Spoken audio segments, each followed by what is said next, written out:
ओम नमः शिवाय। राधे राधे। जय श्री कृष्णा। प्रिय भक्तों, आप सभी भक्तों का आपके अपने YouTube चैनल अंश भक्ति पर हार्दिक स्वागत है।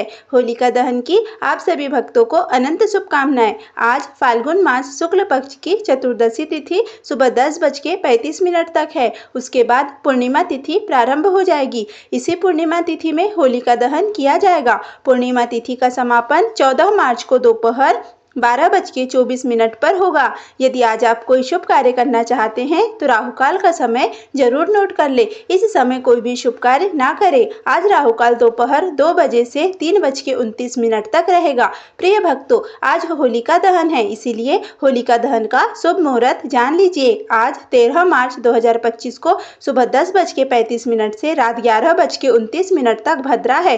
भद्रा काल में होलिका दहन वर्जित है, इसीलिए होलिका दहन का शुभ मुहूर्त आज रात को 11:30 से रात 1:04 तक रहेगा। यदि आप इस समय होलिका दहन नहीं कर पा रहे हैं तो आप 14 मार्च को दोपहर 12:24 से पहले होलिका दहन कर सकते हैं, किंतु होलिका दहन रात्रि में ही किया जाता है। इसीलिए आप सभी से निवेदन है कि आप होलिका दहन 13 मार्च को ही करें। आप सभी की मंगल कामना के साथ चलिए आज के इस वीडियो की शुरुआत करते हैं। प्रिय भक्तों, होलिका दहन के शुभ अवसर पर हम आज हिरण्यकश्यप, उनके पुत्र प्रहलाद और उनकी बहन होलिका की एक कथा का श्रवण करेंगे।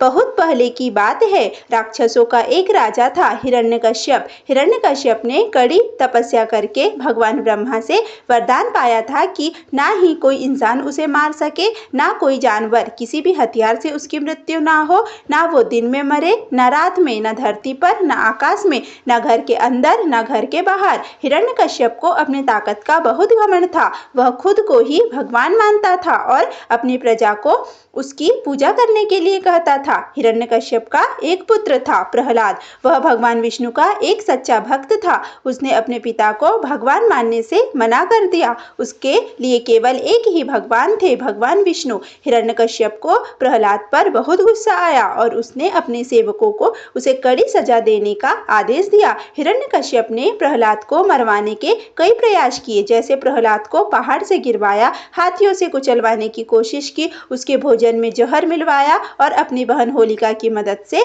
उसे जलाकर मारने की कोशिश की।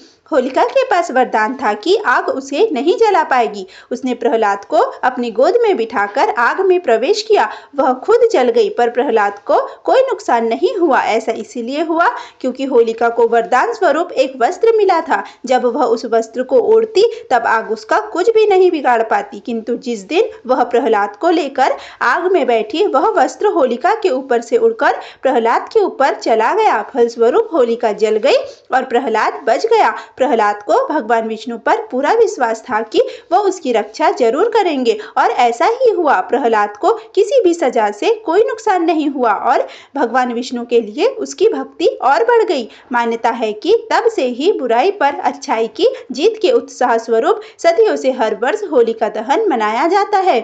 होलिका दहन की कथा पाप पर धर्म की विजय का प्रतीक है। हिरण्यकश्यप ने प्रहलाद को समझाने की एक आखिरी कोशिश की। उसने प्रहलाद को अपने दरबार में बुलाया और उससे कहा, अगर तुम मेरी दी हुई कड़ी सजा से बचना चाहते हो तो बुलाओ अपने भगवान को। कहाँ है तुम्हारे भगवान? प्रहलाद ने जवाब दिया, मेरे भगवान तो संसार की हर चीज में है। हिरण्यकश्यप ने एक खंबे की तरफ इशारा करके पूछा, क्या तुम्हारे भगवान इस खंबे में भी है? हाँ बिल्कुल है, प्रहलाद ने पूरे विश्वास से कहा। प्रहलाद की बात सुनकर हिरण्यकश्यप ने उस खंबे पर अपनी गदा से जोरदार हमला किया। तभी खंबा टूटा और उसमें से भगवान विष्णु का एक अवतार भगवान नरसिंह प्रकट हुए।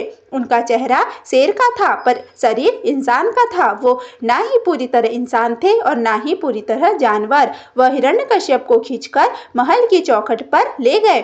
अब वो ना तो घर के अंदर था ना घर के बाहर। भगवान नरसिंह ने उसे अपनी गोद में लिटाया और अपने नाखूनों से उसका वध किया। प्रहलाद की सच्ची भक्ति से भगवान बहुत प्रसन्न थे। उन्होंने उससे मनचाहा वरदान मांगने को कहा।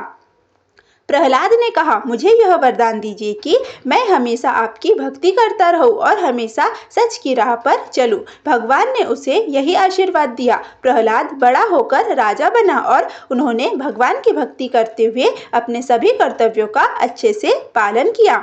प्रिय भक्तों, अब हम आगे के वीडियो में पूर्णिमा की व्रत कथा का श्रवण करेंगे।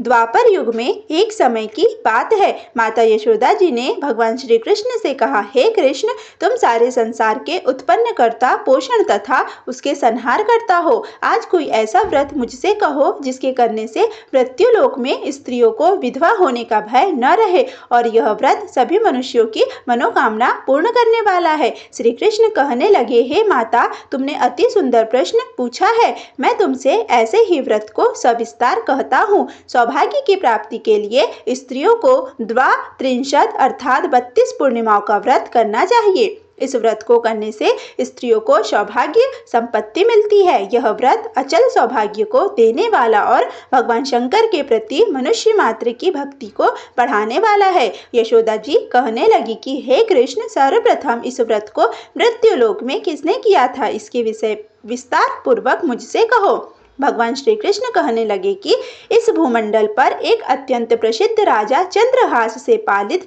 अनेक प्रकार के रत्नों से परिपूर्ण कातिका नाम की एक नगरी थी। वहां धनेश्वर नाम का एक ब्राह्मण रहता था और इसकी स्त्री अति सुशील रूपवती थी। दोनों ही उस नगरी में बड़े प्रेम के साथ रहते थे। घर में धन धान्य आदि की कोई कमी नहीं थी। उनको एक बड़ा दुख था कि उनकी कोई संतान नहीं थी, जिस वजह से वह बहुत दुखी रहते थे। एक दिन एक बड़ा तपस्वी योगी उस नगरी में आया। वह योगी बाकी सभी घरों से भिक्षा मांगकर भोजन किया करता था, लेकिन उस ब्राह्मण के घर से भिक्षा नहीं मांगा करता था। एक दिन योगी गंगा नदी के किनारे भिक्षा मांगकर प्रेम पूर्वक खा रहा था कि धनेश्वर ने योगी को यह सब करते देख लिया। अपनी भिक्षा का अनादर से दुखी होकर धनेश्वर योगी से बोले, और आप सभी घरों से भिक्षा लेते हैं परंतु मेरे घर की भिक्षा कभी भी नहीं लेते, इसका कारण क्या है? योगी कहने लगा कि आपके धर्म हमें इस बात की आज्ञा नहीं देता है, क्योंकि अभी आप गृहस्थ जीवन में एक सुख से वंचित है। आपके घर संतान होने पर मैं आपके घर से भिक्षा स्वीकार करूंगा। उन्होंने कहा कि जिसे संतान नहीं है उसके घर से भिक्षा लेने से मेरे भी पतित हो जाने का भय है। धनेश्वर यह सब बात सुनकर बहुत दुखी हुआ और हाथ जोड़कर योगी के पैरों पर गिर पड़ा तथा दुखी मन से कहने लगा कि आप मुझे संतान प्राप्ति का कोई उपाय बताइए। आप सर्वज्ञ है, मुझ पर अवश्य ही यह कृपा कीजिए। धन की मेरे घर में कोई कमी नहीं है, लेकिन मैं संतान न होने के कारण अत्यंत दुखी हूँ। आप मेरे इस दुख का हरण कीजिए। यह सुनकर योगी कहने लगा, तुम चंडी की आराधना करो। घर पहुंचकर उन्होंने यह सारी बात अपनी पत्नी को बताई और खुद वन में चला गया। वन में पहुंचकर उसने चंडी की आराधना की और उपवास किया। चंडी ने 16 दिन उसको सपने में दर्शन दिए और कहा कि हे धनेश्वर, जा, तेरे घर पुत्र होगा, लेकिन उसकी आयु सिर्फ 16 वर्ष होगी। 16 वर्ष की आयु में ही उसकी मृत्यु हो जाएगी। अगर तुम दोनों स्त्री और पुरुष 32 पूर्णिमाओं का व्रत करोगे तो वह दीर्घायु हो जाएगा। जितना तुम्हारा सामर्थ्य हो उतने आटे के दिए जलाकर शिव जी का पूजन करना, लेकिन पूर्णमासी 32 ही होनी चाहिए। सुबह होते ही तुम्हें इस स्थान के पास एक आम का पेड़ दिखाई देगा।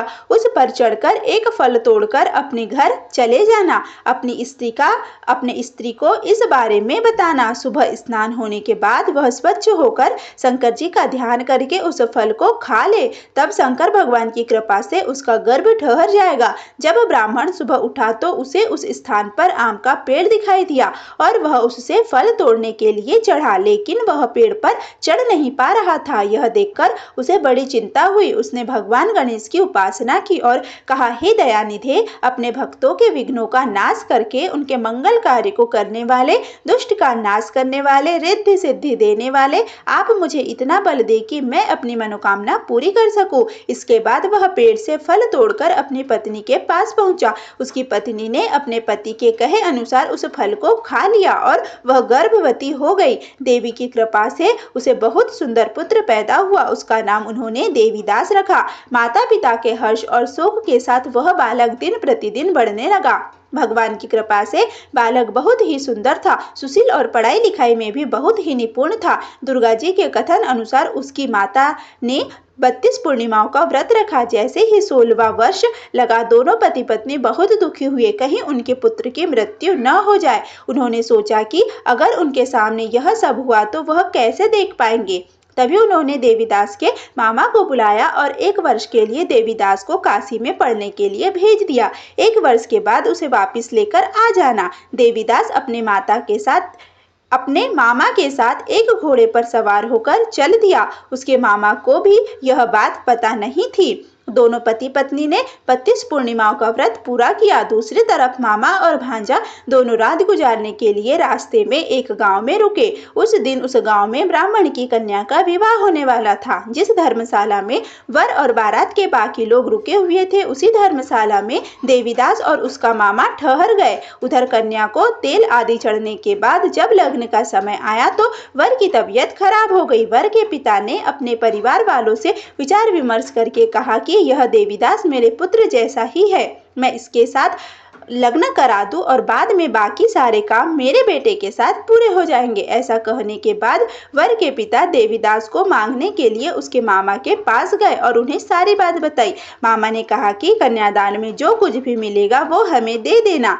वर के पिता ने बात स्वीकार कर ली। उसके बाद देवीदास का विवाह कन्या के साथ संपन्न हो गया। इसके बाद वह अपनी पत्नी के साथ भोजन न कर सका और मन में विचार करने लगा कि न जाने यह किसकी पत्नी होगी। यह सोचकर उसकी आंखों में आंसू आ गए। तब वधू ने पूछा कि क्या बात है, आप उदास क्यों है? तब उसने सारी बातें अपनी पत्नी को बता दी। तब कन्या कहने लगी, यह ब्रह्म विवाह के विपरीत है। आप ही मेरे पति है, मैं आपकी ही पत्नी रहूंगी, किसी अन्य की कभी नहीं। तब देवीदास ने कहा, ऐसा मत करिए क्योंकि मेरी आयु बहुत कम है, मेरे बाद आपका क्या होगा? लेकिन उसकी पत्नी नहीं मानी और बोली, स्वामी आप भोजन कीजिए। दोनों रात में सोने के लिए चले गए। सुबह देवीदास ने पत्नी को 4 नगों से जड़ी एक अंगूठी दी और एक रुमाल दिया और बोला कि हे प्रिय, इसे लो और संकेत समझकर स्थिर चित्त हो जाओ। मेरे मरण और जीवन जानने के लिए एक पुष्प वाटिका बना लो, उसमें सुगंधित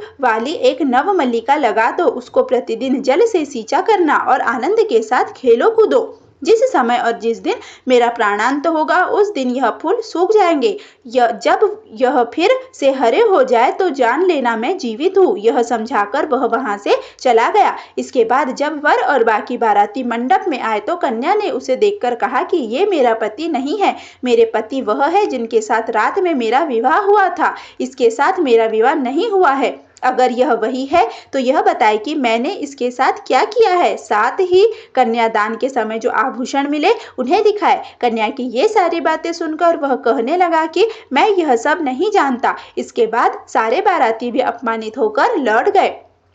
भगवान श्री कृष्ण बोले, हे माता, इस प्रकार देवीदास काशी चला गया। कुछ समय बीत गया तो एक सर्प उसको डसने के लिए वहां आया, लेकिन वह उसको काट नहीं पाया क्योंकि उसकी माता ने पहले ही 32 पूर्णिमा का व्रत कर लिया था। इसके बाद खुद काल वहां पहुंचा। भगवान की कृपा से तभी वहां पर माता पार्वती भगवान शिव के साथ आ गई। देवीदास को मूर्छित दशा में देखकर माता पार्वती ने भगवान शिव से प्रार्थना की कि महाराज, इस बालक की माता ने पहले ही 32 पूर्णिमाओं का व्रत कर लिया है, आप इसको जीवन दान दे। भगवान शिव ने माता पार्वती के कहने पर उसे प्राण दान दे दिया। उधर उसकी पत्नी उसके काल की प्रतीक्षा कर रही थी। उसकी पत्नी ने जाकर देखा कि पुष्प और पत्र दोनों ही नहीं है तो उसको बहुत आश्चर्य हुआ और जब उसने देखा कि पुष्प वाटिका फिर से हरी हो गई है तो वह समझ गई कि उसका पति जिंदा हो गया है। इसके बाद वह बहुत ही प्रसन्न होकर अपने पिता से कहने लगी कि मेरे पति जीवित है, उनको ढूंढिए। जब 16वां वर्ष व्यतीत हो गया तो देवीदास भी अपने मामा के साथ काशी चल दिया। इधर उसकी पत्नी के परिवार वाले उन्हें ढूंढने के लिए जा ही रहे थे कि उन्होंने देखा कि देवीदास और उसका मामा उधर ही आ रहे हैं। उसको देखकर उनके ससुर बहुत प्रसन्न हुए और उसे अपने घर ले गए। वहां सभी लोग इकट्ठा हो गए और कन्या ने भी उसे पहचान लिया। देवीदास ने इसके बाद अपनी पत्नी और मामा को लेकर वहां से चल दिया। उसके ससुर ने भी उसे बहुत सा धन और दहेज दिया। जब वह अपने घर की तरफ चल रहा था तो उसके माता पिता को लोगों ने खबर कर दी कि तुम्हारा पुत्र देवीदास अपनी पत्नी और मामा के साथ आ रहा है। ऐसा समाचार सुनकर पहले तो उन्हें विश्वास नहीं हुआ, लेकिन जब देवीदास आया और उसने अपने माता पिता के पैर छुए तो देवीदास के माता पिता ने उनका माथा चूमा और दोनों को अपने सीने से लगा लिया। दोनों के आने की खुशी में धनेश्वर ने बहुत दान दक्षिणा ब्राह्मणों को दे दी। भगवान श्री कृष्ण कहने लगे कि इस तरह धनेश्वर को 32 पूर्णिमाओं के व्रत के प्रभाव से संतान की प्राप्ति हुई। जो स्त्रियां इस व्रत को करती है वह जन्म जन्मांतर तक वैधव्य का दुख नहीं भोगती और सदैव सौभाग्यवती रहती है। यह मेरा वचन है। यह व्रत संतान देने वाला और सभी मनोकामनाओं को पूर्ण करने वाला है। बोलिए वासुदेव श्री कृष्ण भगवान की जय। प्रिय भक्तों, अब हम वीडियो में आगे श्री विष्णु सहस्त्र नाम श्रोत का श्रवण करेंगे। बोलिए ओम नमो भगवते वासुदेवाय नमः।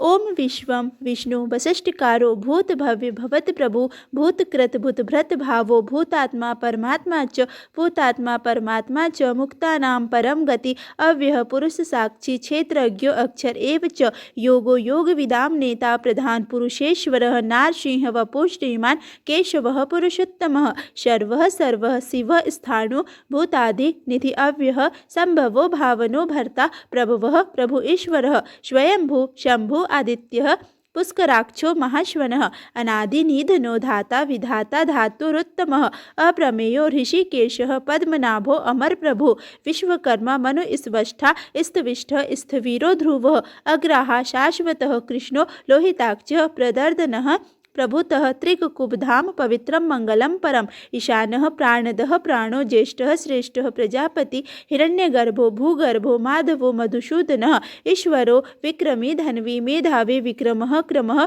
अनुत्तमो दुराधर्षः कृतज्ञः कृति आत्मवान् सुरेशः शरणं शर्म विश्वरेतः प्रजाभवः अहं शर्वत्सरो व्यालः प्रयत्तः सर्वदर्शनः अजः सर्वेश्वरः सिद्धः सिद्धि सर्वाद्धि अच्युत्यः वृषा कपि अमेयात्मा सर्वयोग विनिश्रितः वशु मना सत्य समात्मा संमितः समः अमोघः पुंडरीकाक्षो वृषकर्मा वृषाकृति रुद्रो बहुशिरा बभ्रु विश्वयोनि शुचिश्रवा अमृतः शाश्वतः स्थाणु वरारोहो महातपः सर्वगः सर्वविद भानो विश्वक्सेनो जनार्दनः वेदो वेदविद अव्यंगो वेदांगो वेदविद कवि लोकाक्षयः सुराक्षयो धर्माक्षयः कृताकृतः चतुरात्मा चतुर्व्यूह चतुर्दष्टः चतुर्भुज भ्राजिष्णो भोजनं भोक्ता सहिष्णु जगदादिजः अनघो विजयो जेता विश्वयोनि पुनर्वसु उपेन्द्रो वामनः प्रांशु अमोघः शुचि ऊर्जितः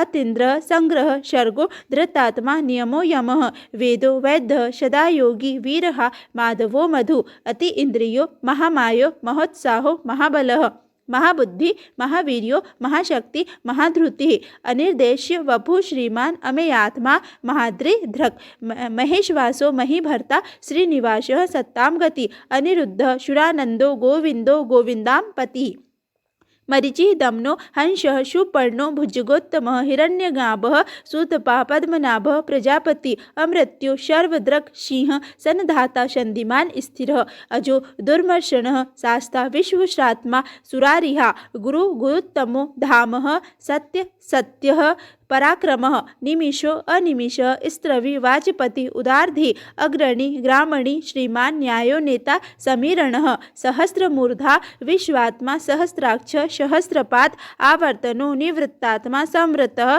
सम प्रमर्दनः अहम संवर्तको अहिम अनिलो धरणीधरः सुप्रसादः प्रसन्नात्मा विश्वद्रक विश्वभुक विभु सत्कर्ता सत्कृतः साधु जहु नारायणो नरः असंख्येयो अप्रमेयात्मा विशिष्टः शिष्टः कृत सूचि सिद्धार्थ सिद्ध संकल्प सिद्धिदः सिद्धि साधनः वृषाही वृषभो विष्णु वृषपर्वा वृषोदरः वर्धनो वर्धमानश्च विविक्तः श्रुति सागरः सुभुजो दुर्धरो वाग्मी महेन्द्रो वसुदो वसु नैकरूपो बृहद्रूप सिपिविष्टः प्रकाशनः ओजः तेजो धृतिधरः प्रकाश आत्मा प्रतापनः रिद्धः स्पष्टाक्षरो मंत्रः चंद्राशु भास्कर धृति अमृता शुद्धभवो भानु शशबिंदु सुरेश्वरः औषधम जगतः सेतु सत्यधर्म पराक्रम भूत भव्य भवतनाथः पवनः पावनो अनलः कामः कामकृतकान्तः कामः कामप्रदः प्रभु युगादि कृत युगावर्तो नैकमायो महाशनः अदृश्यो व्यक्तरूपस्य सहस्रजित अनंतजित इष्टो विशिष्टः शिशिष्टः शिखंडी नहुषो वृषः क्रोधः क्रोधकृतकर्ता विश्वबाहु महीधरः अच्युतः प्रथितः प्राणः प्राणदो वाश वानुजः अपां निधिर्धिष्ठानम् अप्रमत्तः प्रतिष्ठितः स्कंदः स्कंदधरो धूर्यो वर्धो वायुवाहनः वासुदेवो बृहद्भानु आदिदेव पुरंदरः अशोकः तारणः तारः शूरः शौरी जनेश्वरः अनुकूलः शतावर्तः पद्मी पद्मनिभेक्षणः पद्मनाभो अरविंदाक्ष पद्मगर्भः शरीरभृत् महर्धि वृद्धो वृद्धात्मा महाक्षो गरुड़ध्वज अतुलः शर्भो भीम समज्ञो हवीर हरि सर्वलक्षण लक्षण्यो लक्ष्मीवान समन्तिंजय विक्षरो रोहितो मार्गो हेतु दामोदरः सह महीधरो महाभागो वेगमान अमिताशनः उद्भव शोभनो देवः श्रीगर्भः परमेश्वरः करणं कारणं कर्ता विकर्ता गहनो गुह व्यवसायो व्यवस्थानः संस्थानः स्नानदो ध्रुवः परर्द्वि परम स्पष्टः तुष्टः पुष्टः सुभेक्षणः रामो विरामो वीरजो मार्गो नेयो नयो अनयः वीरः शक्तिमतां श्रेष्ठः धर्मो धर्म विदुत्तमः वैकुण्ठः पुरुषः प्राणः प्राणदः प्रणवः पृथु हिरण्यगर्भः शत्रुन्धो व्यापतो वायुर्ध्वजः ऋतुषु दर्शनः कालः परमेष्टि परिग्रह उग्र संवत्सरो दक्षो विश्रामो विश्व दक्षिणः विस्तारः स्थावरः स्थाणु प्रमाणं बीज व्ययम् अनर्थो अर्थो महाकोशो महाभोगो महाधनः अनिर्विणः स्थविष्टो अबोधधर्मः यूपो महामख नक्षत्रनेमि नक्षत्री क्षमः क्षामः समीहनः यज्ञ इज्यो महजश्च क्रतुः शत्रं सत्तां गति सर्वदर्शी विमुक्तात्मा सर्वज्ञो ज्ञानमुक्तमं सुव्रत सुमुख सूक्ष्म सुघोषः सुखदः सुहृत् मनोहरो जितक्रोधो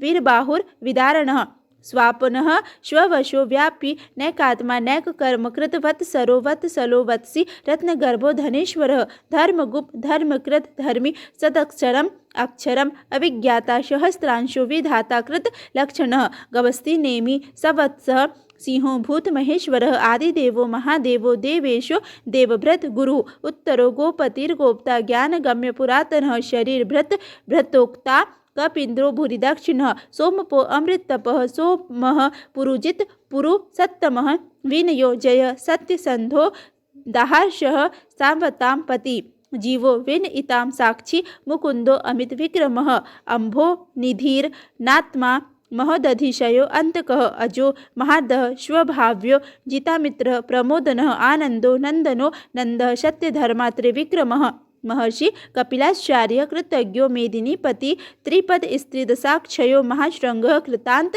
कृत महावराहो गोविंदः सुक्षेणः कनकांदगी गुहो गंभीरो गहनो गुप्त शक्र गदाधरः वेदाश्वांगो अजितः कृष्णो द्रोणः संकर्षणो अच्युतः वरुणो वारुणो वृक्ष पुष्कराक्षो महामना भगवान भगहानंदी वनमाली हलायुद्धः आदित्यो ज्योतिरादित्यः सहिष्णु गतिम सत्तमः सुंधवा खंडपर शूरदारुणो द्रविणप्रदः दिविक स्पक संवृक व्यासो वाजपति अयोनिजः त्रिसामा सामगः साम निर्वाणम भेज शम भीषक संन्यासीकृत क्षम शांतो निष्ठा शांति परायणम शुभांग शांतिदः स्पष्टा कुमुदः कुवलेशयः गोहितो गोपतिर्गोप्ता वृषभाक्षो वृषप्रियः अनिवर्ति निवृत्तात्मा संक्षेपा क्षेमकृत शिवः श्रीवत्सवक्षा श्रीवासः गोप श्रीपतिः श्रीमतां वरः श्रीधः श्रीशः श्रीनिवासः श्रीनिधः श्रीविभावनः श्रीधरः श्रीकरः श्रेयः श्रीमान लोकत्रयाशयः स्वच्छ श्वंगः सतानंदो नंदिर्ज्योति गणेश्वरः विजितात्मा विधेयात्मा सत्कीर्ति छिन्न संशयः उदीर्णः संवर्तः चतुर्निशः शाश्वत स्थिर भूषयो भूषणो भूतिर्विशोकः शोकनाशः अचिष्मानर्जितः कुंभो विशुद्धात्मा विशोधनः अनिरुद्धो अप्रतिरतः प्रद्युम्नो अमित विक्रमः कालनेमिनिः वीरः शौरी सूर्यजनेश्वरः त्रिलोकात्मा त्रिलोकेशः केशवः केशिहा हरि कामदेव कामपालः कामिकान्तः कृतागमः अनिर्देश्यं वपु विष्णु वीरो अनंतो धनंजयः ब्रह्मणो ब्रह्मकृत ब्रह्म ब्रह्म ब्रह्म विवर्धनः ब्रह्मविद ब्राह्मणो ब्रह्मी ब्रह्मज्ञो ब्राह्मण प्रियः महाक्रमो महाकर्मा महातेजा महोरगः महाक्रतुर महायज्वा महायज्ञो महाहवि स्तव्यः स्तवप्रिय श्रोत स्तुति श्रोतारण प्रिय पूर्ण पूर्ण इता पुण्य पुण्यकीर्ति रनामयः मनोवस्ति तीर्थकरो वत्सुरेता वशुप्रदः वशुप्रदो वासुदेवो वशुर्वशुमना हवि संतगति सकृति सत्तां सद्भूति शतपरायणः सुरसेनो यदुश्रेष्ठः सन्निवासः सुयामुनः भूतावासो वासुदेवः सर्वासुनिलयो अनलः दर्पहा दर्पदो द्रप्तो दुर्धरो अथा पराजितः विश्वमूर्ति महामूर्ति दीप्तमूर्ति अमूर्तिमान अनेक मूर्ति व्यक्तः सतमूर्ति शतानहनः एको नैकः शवः कः किं यत् तत् पद्मनुत्तमं लोकबंधु लोकनाथो माधवो भक्तवत्सलः शिववर्णो वर्णो हेमांगो वरांगः चंद नांगंदी वीरहा विश्वमः शून्यो घृताशिर अचंचलः अमानी मानदो मान्यो लोकस्वामी त्रिलोकधृक् सुमेधा मेधजो धन्य सत्यमेधा धराधरः तेजोवृषो धृतिधरः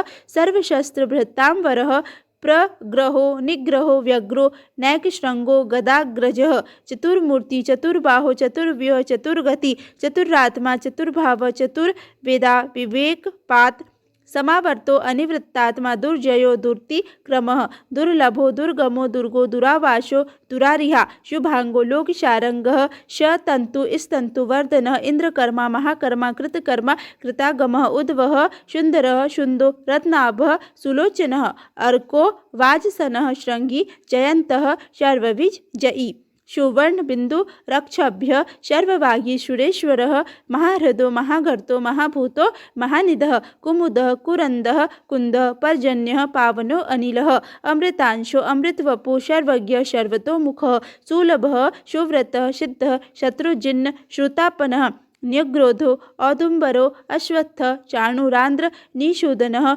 सहस्रार्षि सप्तजीव सप्तदय सप्तवाहनः अमूर्ति रणघो अचिंत्यो भयकृत भयनाशनः अणु बृहद कृशः स्थूलो गुणभिन्न निर्गुणो महान् अधृतः श्वधृतः श्वास्यः प्रांगवशो वंशवर्धनः भारभृत कथितो योगी योगीश सर्वकामदः आश्रमः भ्रमणः क्षामः शिवपर्णो वायुवाहनः धनुर्धरो धनुर्वेदो दंडो दम इतादमः अपराजितः सर्वशहो नियतां नियमो यमः सत्ववान् सात्विकः सत्य सत्यधर्म परायणः अभिप्रायः प्रियार्गो अर्ह प्रियकृत प्रीतिवर्धनः विहाय सगतिर ज्योति सुरुचिर हुत भुग विभुः रविर विरोचनः सूर्य सविता रविलोचनः अनंतो हुत भुग्भोक्ता शुघदो नैकजो अग्रजः अनिर्विणः सदामर्षि लोकधृष्टान् अद्भुतः सनात् सनातमः कपिलः कपिर्व्यः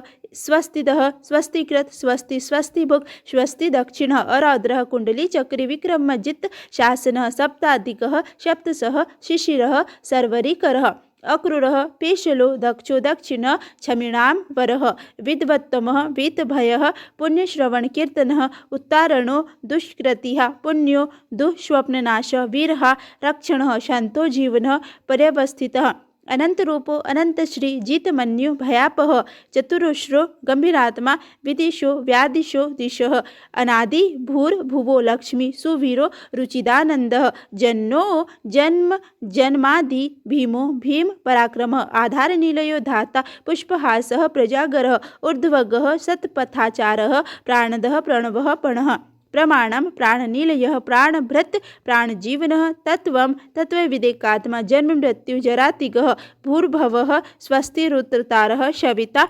प्रपितामहः यज्ञो यज्ञपतिर यज्वा यज्ञांगो यज्ञवाहनः यज्ञभृत यज्ञकृत यज्ञ यज्ञभुक् यज्ञसाधनः यज्ञान्तकृत यज्ञगुहामन्नमनाद एव च आत्मयोनि स्वयं जातो व्याख्यानः सामगायनः देवकीनंदनः स्पष्टवा क्षितिजः पापनाशनः शंख भ्रंदगी चक्री शांगधनवा गदाधरः स्थांग पाणिरक्षोभ्य सर्वप्रहरणा युद्ध ओम नमः इति। प्रिय भक्तों, यदि आज का यह वीडियो आपको अच्छा लगा हो तो प्लीज़ वीडियो को लाइक करें, वीडियो को ज़्यादा से ज़्यादा शेयर करें तथा चैनल पर पहली बार आए हैं तो चैनल को सब्सक्राइब करना बिल्कुल भी ना भूलें। धन्यवाद।